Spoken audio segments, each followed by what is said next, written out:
Hey everyone, it's Krystallee here.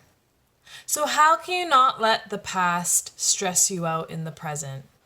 And the past has been there because this is our experience in life. This is what we've gone through. It's our story of how we are and where we are in our life today. And we carry around this past, we have this past because it's shaped our characteristics, shaped our habits, shaped our beliefs, shaped our thoughts, and it's part of our memory.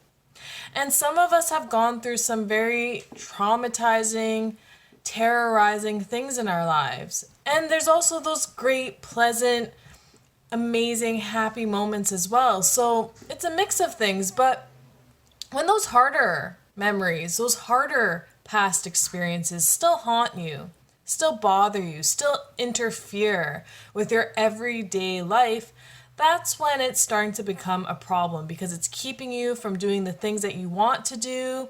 It's standing in the way of making decisions that you want to make. It's purposefully forcing you to go in a direction that you don't want to go.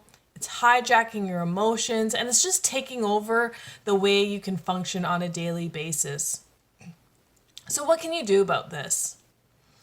Working through some of your past experiences is truly remarkable in how you can reshape them and reshape the way you live today.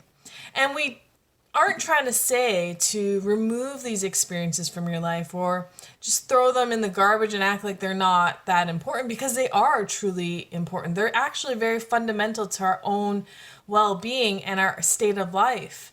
And essentially, we have these responses and reactions to keep us safe because we've learned from these experiences, we've learned from the past, and we're trying to avoid ourselves from going there again and experiencing the pain, experiencing the anguish, and dealing with all of that all over again. So, what we're doing when we have these expressions of anxiety or fear, depression, phobias, our subconscious is trying to keep us away from the pain that we experienced when something traumatic or negative or dangerous or horrific event maybe occurred to us. And so we're stressed, though, sometimes to the point where it debilitates us from doing the things that we want to do in life. So to counter that, you do have to heal the past. And what do I mean by healing the past?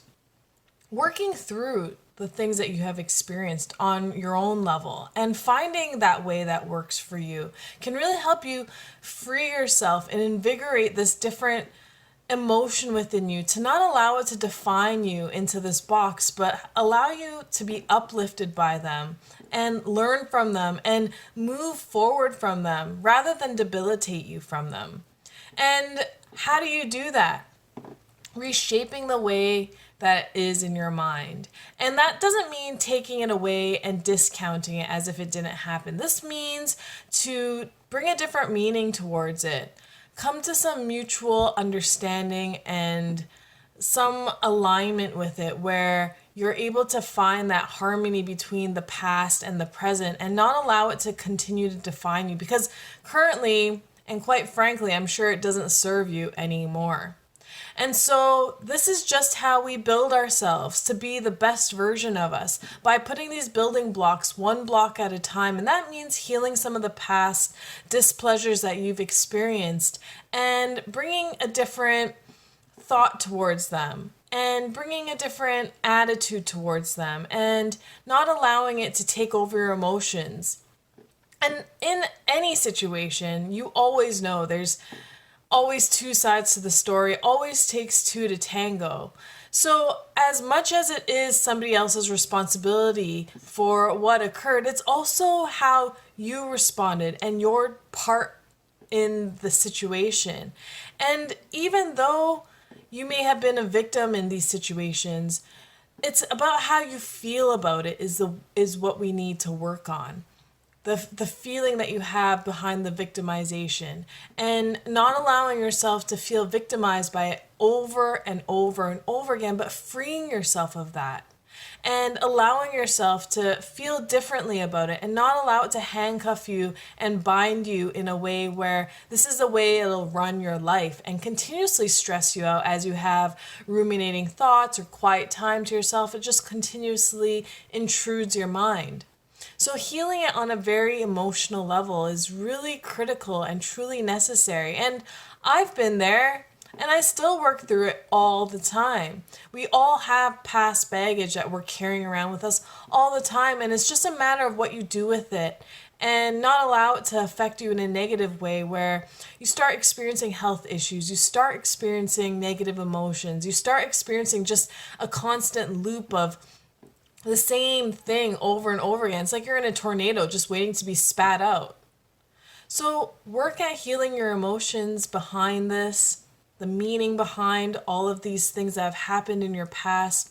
Bring a different attitude towards them and allow them to be part of your story, part of your adventure, part of your life. And also just bring this level of balance, this heart-filled, centered understanding about it, and really try to find that silver lining in some of your past issues to see where you can use it to invigorate you, to not allow yourself to go down the same path again twice, to make better decisions, to take your life in a direction completely opposite of that, and to allow it to be part of you, to empower you, to liberate you, to be the best version of yourself as you start learning and uncovering that.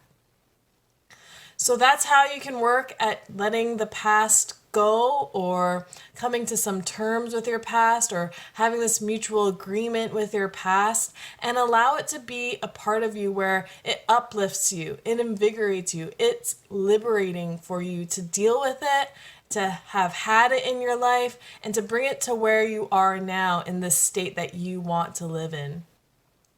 So I hope you're able to get some value out of that today. I'll see you soon.